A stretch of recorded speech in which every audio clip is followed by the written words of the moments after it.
सीधी तस्वीर आपके सामने जहांगीरपुरी से असदुद्दीन ओवैसी वहां पहुंच चुके हैं, लोगों के बीच में हैं और आप देखते हैं कि क्या वो वहां मौजूद और लोगों से या आज जहां इंक्रोचमेंट तोड़ा गया उन घरों में जाकर लोगों से बात करना चाहते हैं और खास तौर पर जो आरोपी हैं इस दंगे के उनसे मिलना चाह रहे हैं, क्या उनको मिलने दिया जाएगा। असदुद्दीन ओवैसी इस वक्त जहांगीरपुरी पहुंचे हुए हैं, वहां की लाइव तस्वीरें, सीधी तस्वीरें इंडिया टीवी के जरिए एक्सक्लूसिव विजुअल्स आपके सामने हैं स्क्रीन पर। असदुद्दीन ओवैसी जहांगीरपुरी, लोग उनको इशारा करके बता रहे हैं कि कहां आज कार्रवाई हुई है, उस ओर वो बढ़ रहे हैं। तो ओवैसी जो हैं दिल्ली में जहांगीरपुरी इस वक्त पहुंचे हुए हैं, जहां पर जिसके लिए उनका इल्जाम यह है कि यहां पर सिर्फ मुसलमानों को टारगेट करके उनकी दुकानों को, घरों को तोड़ा गया है। बिल्कुल सौरभ, और अब देखना होगा क्योंकि बहुत सारे खोखे, चाय की दुकान, कबाड़ की दुकान, वो तमाम दुकानें इलीगल रूप से लोग बैठे होते हैं, जो पटरियां होती हैं, फुटपाथ होते हैं, वहां पर कब्जा किया होता है एक तरह से, तो वो हटाया है। अब जाहिर बात है जो प्रभावित हैं इस बुलडोजर की कार्रवाई से, लोग उनसे मिलेंगे, अंसार के परिवार से मिलने की बात वो कर रहे हैं। ये आप देखिए कि और आप देखिए कि किस तरह से एक अलग रूट से जो है वो पहुंचे हैं असदुद्दीन ओवैसी। तमाम जो अपने समर्थक हैं उनके बीच में नजर आ रहे हैं असदुद्दीन ओवैसी। ये कि दरअसल हमें जैसा कि जो मेन रास्ता है वो जो चौक है कमल सिनेमा जहां पर है, उस चौक से ना होकर के किसी और रूट से तो चकमा देने की कोशिश शायद की गई। सीधे, जी हाँ, सीधे वहां मौजूद लोगों के बीच में वो पहुंच गए हैं, अपनी पार्टी के कार्यकर्ताओं के बीच में। अब देखते हैं कि क्या कुछ वो बात भी करते हैं। वो मना कर रहे हैं, फिलहाल कह रहे हैं वो सीधे आगे बढ़ना चाहते हैं। तो आप देखिए जहांगीरपुरी में असदुद्दीन ओवैसी पहुंच गए हैं और अब वो मुलाकात करने जा रहे हैं उन लोगों से जिनको आरोपी बनाया गया है इन दंगों का। अंसार और बाकी तमाम लोग, सोनू, इन सब के परिवार इल्जाम लगा रहे हैं कि गलत तरीके से उनको फंसाया गया है। असदुद्दीन ओवैसी भी यही बात कह रहे हैं। आज वो कह रहे थे नाम मुसलमान होगा तो कार्रवाई हो जाएगी, नाम हिंदू होगा तो कोई कुछ नहीं कहेगा। तो इस वक्त असदुद्दीन ओवैसी जहांगीरपुरी में है। अभी मीडिया जब उनसे सवाल करने की कोशिश करे तो जवाब नहीं दे रहे हैं सौरभ, और यहाँ पुलिस दिख नहीं रही है, तो ये वो दूसरा रास्ता उन्होंने कोई चुना है शायद।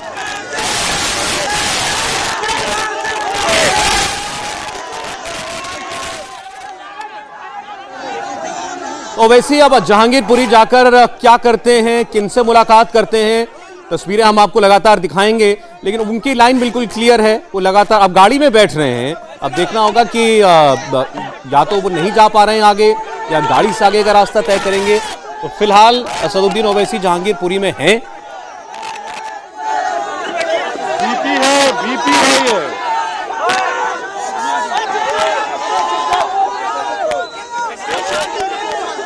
चलिए पूछिए क्या पूछना है। क्या हो गया सर, क्या हुआ सर, क्या आपको जाना नहीं है? हम जामा मस्जिद गए अभी, जी सर, इससे आगे हमको पुलिस जाने नहीं दी। जी जी जी जो आज जो तुर्कमान गेट 2022 हुआ, जी जी, जो सरासर जुल्म है, विजिलेंटी जस्टिस के मिसाल है जी, और बगैर नोटिस दिए हाँ जी, इन लोगों को तोड़ना,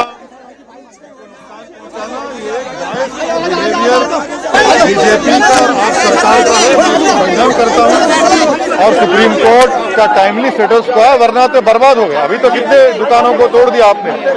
सवाल ये पैदा होता है कि 6-7 साल से आपकी सरकार है, जब तक आपने क्यों नहीं तोड़ा, नोटिस क्यों नहीं दिया? और आपने, जहाँ तक मुझे मालूम है, 26/11/2021 को अमित शाह ने डिक्लेयर किया कि 85,000 स्लम डेवलपर्स रेगुलाइज किया हमने अनऑथराइज को। तो इन लोगों को क्या है, आप अनऑथराइज कॉलोनीज को रेगुलाइज कर दिया, अगर ये है तो इनको भी रेगुलाइज करिए ना। ये कौन सी बात है कि निकाल कर फेंक देना इनको, गलत है। आपको मना कर दी जाने के लिए आगे? हाँ, आगे मना कर दिया। आप जाएंगे मिलने के लिए? आप जाएंगे सर मिलने? पीछे करो इसको, पीछे करो, पीछे करो इसको, पीछे करो। अभी तो आए देखने, कल फिर देखें क्या करना है। ओवैसी साहब, अब तक की इन्वेस्टिगेशन किस तरीके से देख रहे हैं? इन्वेस्टिगेशन क्या है? अगर पुलिस ने खुद कहा है कि परमिशन नहीं दिया यात्रा के लिए, तो यात्रा कैसे निकली, हथियार कैसे उनके हाथ में था? अगर आप उनको वहीं रोक देते, वहीं हथियार सीज कर लेते, तो ये दिन देखना नहीं पड़ता। मगर सरकार चाहती थी, और अफसोस की बात यह है कि आप पार्टी, सुनिए, आप पार्टी इन तमाम लोगों को कह रही रोहिंग्या बांग्लादेशी, अरविंद केजरीवाल के घर पे हमला हुआ, प्रोटेस्ट हुआ, तो बड़ा आसमान सर पर उठा लिया। सिसोदिया ने एक लड़के का कत्ल हुआ, मर्डर हुआ, तो उसको जेएसआर नारा का वादा दे दिया। आपने वादा किया था रेगुलराइज करने का, तो आज वो खुद इन लोगों को कह रहे हैं कि बांग्लादेशी रोहिंग्या है। मैं इसका कंडेम करता हूं, ये गलत है।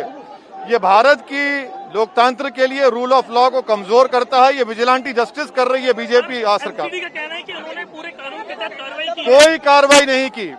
बीजेपी के नेताओं ने लेटर लिखा, मेयर ने कहा कि अपराधी हैं, इनका घर तोड़ देंगे। घर तोड़ दिया आपने, उनका कारोबार तोड़ा। लोग परेशान है, यहाँ पर लोग परेशान है। लोग ने उनका रोजी छीन लिया, आपने रोटी छीन ली उनके हाथ से। आपने गलत हुआ ये।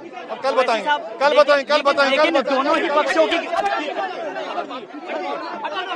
वैसी साहब एक असदुद्दीन ओवैसी को आपने सुना, उन्होंने कहा मैं जहांगीरपुरी में जामिया मस्जिद तक गया, यानी वो जामिया मस्जिद तक तो पहुंच पाए, उसके आगे उनको पुलिस ने जाने से रोक दिया। और वो कह रहे हैं मैं कल देखूंगा क्या करना है, कल शायद वो यहां दोबारा भी आ सकते हैं। आरोप उनके वही है जो थोड़ी देर पहले इंडिया टीवी से बात करते हुए वो लगा रहे थे कि सिलेक्टिव कार्रवाई, एक तरफा कार्रवाई है, लोगों का रोजगार जो है छीन लिया गया है, उनकी दुकानें तोड़ दी गई।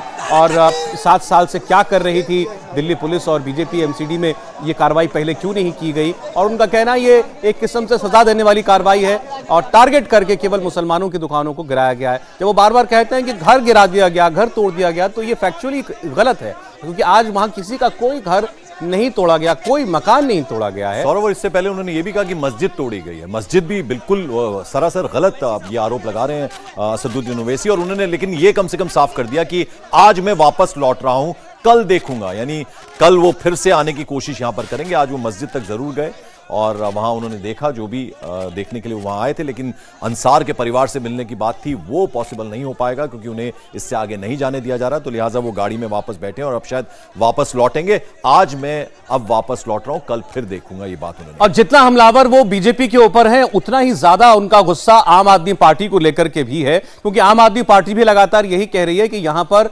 बांग्लादेशी घुसपैठिए और रोहिंग्या रहते हैं। ये इल्जाम वो बीजेपी पर लगा रही है कि ये दंगे इसीलिए हुए क्योंकि बीजेपी प्लांट करती है, बीजेपी ने इन रोहिंग्याओं को, बांग्लादेशियों को यहां रहने की इजाजत दी है, तो इससे वो खफा। उनका कहना है यहां कोई बांग्लादेशी नहीं है, यहां पर कोई रोहिंग्या नहीं है। दरअसल आप जहांगीरपुरी जाएं तो वहां आपको बहुत से बांग्ला भाषी लोग मिलेंगे, जिसको लेकर बीजेपी आरोप लगाती है कि यहां बांग्लादेशी घुसपैठिए रहते हैं।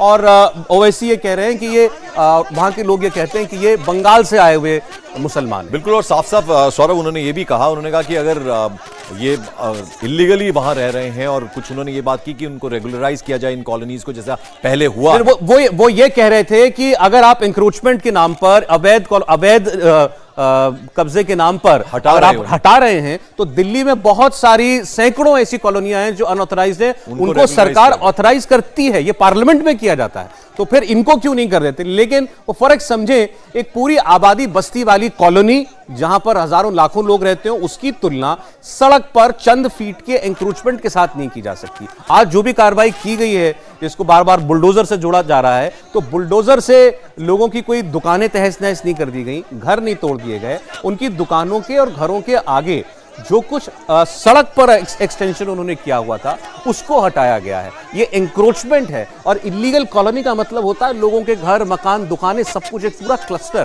तो उसकी तुलना इससे नहीं कर सकते। बिल्कुल, और बिना इजाजत शोभा यात्रा निकाली गई, हथियार कैसे लहराए गए खुल्लम खुल्ला, ये बात लगातार वो जब से ये हुआ है तब से दोहरा रहे हैं। लेकिन अभी बड़ी खबर आपको बता दें, असदुद्दीन ओवैसी आज पहुंचे जहांगीरपुरी। वो सिर्फ जामिया मस्जिद तक ही जा पाए, उससे आगे उन्हें जाने की इजाजत नहीं मिली, और उन्होंने कहा कि अभी मैं वापस लौट रहा हूं, कल फिर देखूंगा, यानी कल वो फिर एक बार कोशिश करेंगे कि वो यहां आए इस जगह पर, ऐसा उन्होंने हिंट जरूर दिया है। तो ये दिल्ली के तुर्कमान गेट जैसा कांड है, और कहीं ना कहीं उन्होंने आम आदमी पार्टी और बीजेपी दोनों को ही इसके लिए जिम्मेदार, उन्होंने तुर्कमान गेट को एक सिंबल बनाने की कोशिश की। 1976 में दिल्ली के तुर्कमान गेट पर बड़ी कार्रवाई हुई थी, वो भी ऐसे ही अवैध निर्माण और एंक्रोचमेंट को हटाने के लिए हुई थी, और वहां पर काफी क्लैशेस हुई थी और कई लोगों की जान चली गई थी पुलिस की, जब वहां पुलिस को मॉब कंट्रोल करना पड़ा था।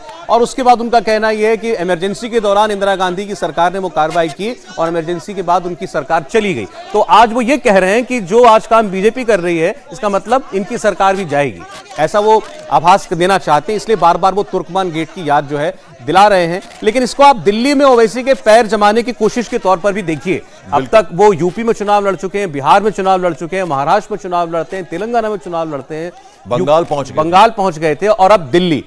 दिल्ली में अब आप देखिए एक बड़ा मुद्दा है जिस पर ओवैसी